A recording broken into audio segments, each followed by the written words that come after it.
Halo guys, welcome back to my channel. Perkenalkan, nama aku Angel. Aku dari Teknologi Pangan Kelas B dengan NIM 230-201-191-30128. Di video kali ini aku akan melakukan pengujian lagi, tetapi pengujian ini berbeda dengan pengujian sebelumnya. Kalau sebelumnya adalah uji ranking, di video ini aku akan melakukan uji hedonik. Nah, sebelum kita mulai, apa itu uji hedonik? Uji hedonik adalah uji yang dilakukan dengan memberikan penilaian terhadap beberapa atribut sensori untuk mengetahui tingkat kesukaan suatu produk. Nah, skala yang digunakan pada uji hedonik ini seperti sangat tidak suka, kurang suka, agak suka, sangat suka, dan lain-lain. Panelis akan diminta untuk menilai kesukaannya terhadap suatu produk, lalu diinterpretasikan dalam skala hedonik. Di video ini, aku akan menilai berbagai macam produk dari berbagai jenis rasa. Ada yang rasa manis, asin, pahit, asam, dan juga umami. Untuk rasa manis diwakilkan oleh minuman teh kemasan, untuk rasa asin diwakilkan oleh keju, rasa pahit diwakilkan oleh kopi, rasa asam diwakilkan oleh jeruk, dan umami diwakilkan oleh makanan ringan. Yuk, sekarang kita mulai uji hedoniknya. Pengujian ini akan aku mulai dari rasa manis terlebih dahulu. Di sini sudah ada 3 merek teh kemasan, yaitu dari teh kotak, kemudian ada teh botol, dan juga fresh tea. Di sini juga sudah aku beri kode masing-masing. Di sini aku juga sudah menyiapkan air putih. Oke, sekarang aku mau mulai menilai. Nah, aku akan menilai terlebih dahulu dari aromanya. Aku mulai dari sampel 718. Kemudian sampel 569. Kemudian sampel 237. Nah, kalau dari atribut aroma, menurut aku sampel 237 merupakan yang paling kuat aroma melatinya. Sedangkan sampel 569 dan 718 aromanya itu hampir sama. Nah, sekarang aku mau mencicipi teh satu persatu untuk menilai atribut rasa. Aku mulai dari sampel 718.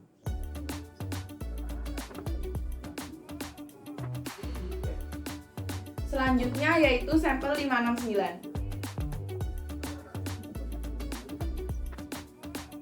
Dan yang terakhir sampel 237.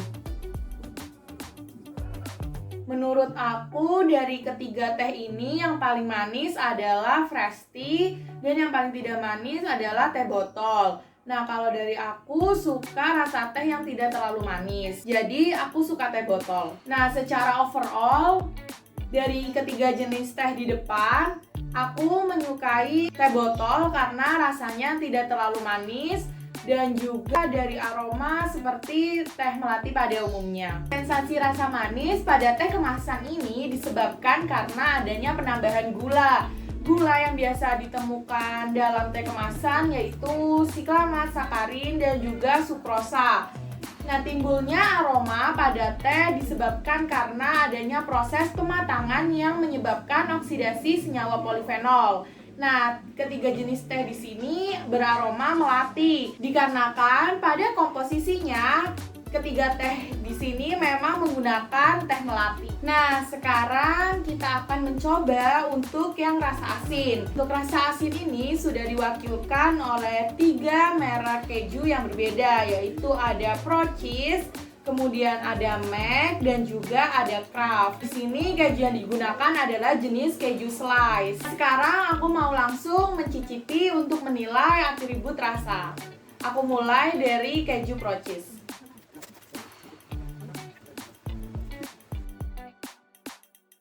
Nah, selanjutnya aku mau mencoba keju Mac.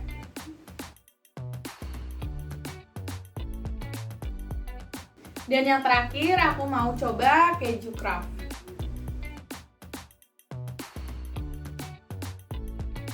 Nah, untuk rasa menurut aku dari ketiga jenis keju di sini yang paling asin adalah keju Kraft.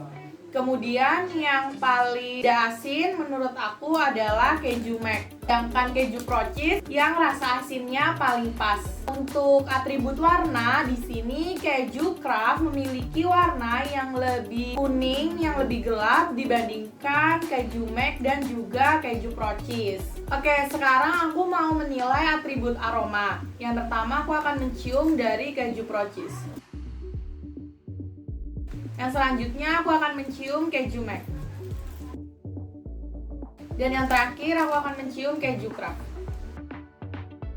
Menurut aku dari ketiga merek keju di depan ini aromanya yaitu hampir mirip-mirip. Ada aroma asamnya, kemudian ada creamy susunya, dan juga ada sedikit gurih.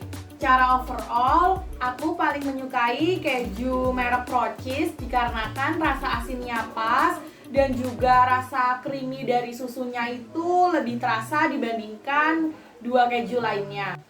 Untuk keju yang tidak aku sukai yaitu keju merek Mac, dikarenakan rasanya itu hambar dan juga ada rasa yang unik. Rasa asin pada keju disebabkan karena adanya penambahan garam pada proses pembuatan. Untuk ketiga keju di depan memiliki warna sedikit kuning.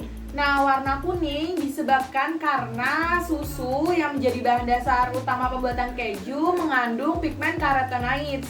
Sedangkan aroma pada keju disebabkan karena adanya kerja dari bakteri asam laktat yang menghasilkan aroma asam. Sekarang kita udah berganti sampel ke perwakilan rasa umami. Di sini sudah ada 3 merek makanan ringan rasa rumput laut. Ada merek Potabi, kemudian ada Citato Light, dan juga ada Taro. Pertama, aku akan mencoba terlebih dahulu untuk menguji atribut rasa. Aku mulai dari Potabi. Jangan lupa minum sebelum berganti sampel. Selanjutnya, aku mau mencoba Citato Light. Dan yang terakhir aku mau coba sampel 583. Untuk atribut rasa menurut aku Cikitaro ini yang paling asin di antara Citato Light dan Potabi. Kemudian untuk rasa rumput lautnya menurut aku yang paling terasa adalah dari merek Potabi. Ketiga jenis makanan ringan di sini menurut aku sama-sama renyah. Tetapi yang paling aku suka untuk kerenyahannya adalah Citato Light karena renyahnya itu ringan, jadi tidak terlalu keras ataupun tidak terlalu lembut. Secara overall di antara ketiga merek makanan ringan di sini, aku paling menyukai merek Citato Light dikarenakan rasanya itu pas, tidak terlalu asin ataupun tidak terlalu hambar, dan juga teksturnya itu ringan saat dimakan. Untuk yang tidak aku sukai adalah dari merek Taro dikarenakan rasa asinnya itu terlalu asin dan juga teksturnya itu menurut aku sedikit lebih keras dibandingkan Citato Light. Rasa yang dominan pada makanan ringan yaitu gurih dan umami yang disebabkan karena penggunaan MSG atau monosodium glutamat. MSG merupakan gabungan dari asam-asam amino yang dapat menghasilkan rasa kelima yaitu umami. Tekstur renyah disebabkan karena pada proses pembuatan melewati proses penggorengan, di mana proses penggorengan dapat membentuk tekstur yang renyah. Ketiga jenis makanan ringan ini ada sedikit warna hijau. Nah, warna hijau di sini disebabkan karena penggunaan bahan tambahan perasa rumput laut. Sekarang aku mau mencoba rasa asam. Nah, untuk rasa asam ini diwakilkan oleh 3 jenis jeruk, yaitu ada jeruk lemon, kemudian ada jeruk nipis, dan juga ada jeruk limau. Oke, untuk rasa yang pertama aku mau coba untuk jeruk lemon. Untuk selanjutnya aku mau coba jeruk nipis. Dan yang terakhir aku mau coba jeruk limau. Kalau untuk rasa menurut aku jeruk yang paling asam itu adalah jeruk nipis, Dan yang kurang asam itu jeruk lemon. Nah, untuk jeruk limau itu juga asam, tetapi menurut aku rasanya lebih cenderung ke pahit. Nah, aku akan membau jeruk satu persatu. Yang pertama dari jeruk lemon, kemudian jeruk nipis, dan yang ketiga jeruk limau. Menurut aku, dari ketiga jenis jeruk ini, aromanya yaitu sama-sama asam. Nah, secara overall, aku lebih menyukai jeruk nipis dibanding dua jeruk lainnya, dikarenakan rasanya tidak terlalu asam dan juga tidak ada rasa pahit seperti jeruk limau. Rasa dan aroma asam pada jeruk itu disebabkan karena jeruk ini mengandung asam sitrat. Jeruk nipis kandungan asam sitrat sebesar 7% dan kandungan asam sitrat pada lemon sebesar 5%. Oleh karena itu, lemon rasa asamnya lebih kurang daripada jeruk nipis. Oke, sekarang kita sudah berganti sampel lagi. Dan ini adalah produk yang rasa pahit. Nah, produk pahit ini diwakilkan oleh 3 merek kopi. Aku langsung aja mau mencicipi satu persatu untuk menilai atribut rasa. Yang pertama aku nilai dari 263. Selanjutnya dari kode 195. Dan yang terakhir kode 387. Menurut aku untuk rasa dari ketiga kopi di sini yang paling pahit adalah kopi Top Coffee dan yang paling tidak pahit adalah kopi Kapal Api. Nah, untuk kopi Nescafe pahitnya lebih rendah daripada Top Coffee tapi ada sedikit cenderung rasa asam. Sekarang aku mau cicipi lagi untuk menilai atribut tekstur mulai dari 263.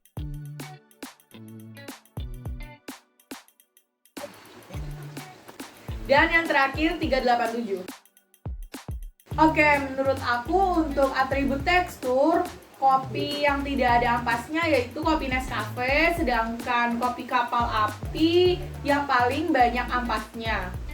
Secara overall, aku menyukai kopi Kapal Api karena rasanya yang masih bisa ditoleransi kepahitannya. Yang paling tidak aku sukai adalah Top Coffee. Selain dia juga pahit, dia juga berampas seperti Kapal Api. Jadi aku paling tidak suka kopi Top Coffee. Nah, rasa pahit pada kopi itu disebabkan karena adanya kandungan kafein, asam klorogenat, dan juga asam-asam organik lainnya. Nah, asam-asam organik tersebut itu juga bisa menyebabkan timbulnya rasa asam seperti yang terjadi pada kopi Nescafe. Untuk tekstur kopi itu dipengaruhi dari kehalusan pada saat penggilingan dan juga karena adanya lipid pada kopi sehingga dapat menghasilkan tekstur yang creamy. Setelah aku menilai semua produk, sekarang aku mau memberi sedikit informasi tentang apa yang aku lakukan tadi.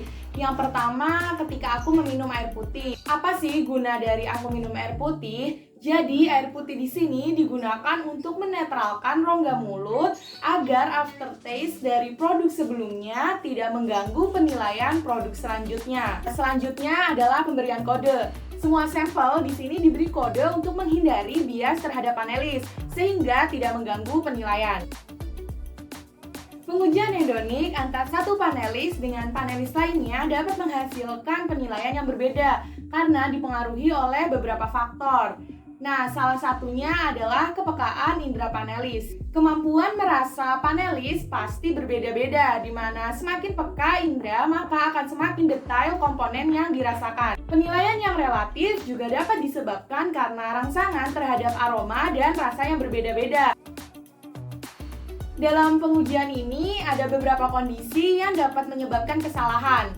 Produk tetap ditampilkan dengan jelas walaupun sudah diberi kode. Hal tersebut dapat menyebabkan penilaian panelis menjadi bias. Seharusnya sampel hanya diberikan kode saja tanpa perlu menyertakan merek ataupun kemasan produk pada saat pengujian berlangsung. Kesimpulan dari uji hedonik ini adalah hasil penilaian atribut sensori dari suatu produk berbeda-beda disebabkan karena pengaruh perbedaan komposisi penyusunnya. Nah, di sini produk asin atau keju yang paling aku sukai adalah merek Procis. Untuk produk yang pahit yaitu kopi, aku paling suka merek Kapal Api. Untuk produk manis yaitu teh kemasan, aku paling suka merek teh botol. Untuk produk asam, aku paling suka jenis jeruk nipis. Dan untuk produk umami, aku paling suka dari merek Citatolite. Uji hedonik dijadikan salah satu pengujian terhadap suatu produk dikarenakan pengujian ini bisa menggambarkan karakteristik suatu produk dan dapat menjadi tolak ukur penerimaan produk terhadap konsumen. Sekian video pengujian hedonik pada kali ini. Semoga apa yang aku buat dapat bermanfaat bagi teman-teman semua. Terima kasih telah menonton video ini dan sampai berjumpa di video selanjutnya. Bye-bye!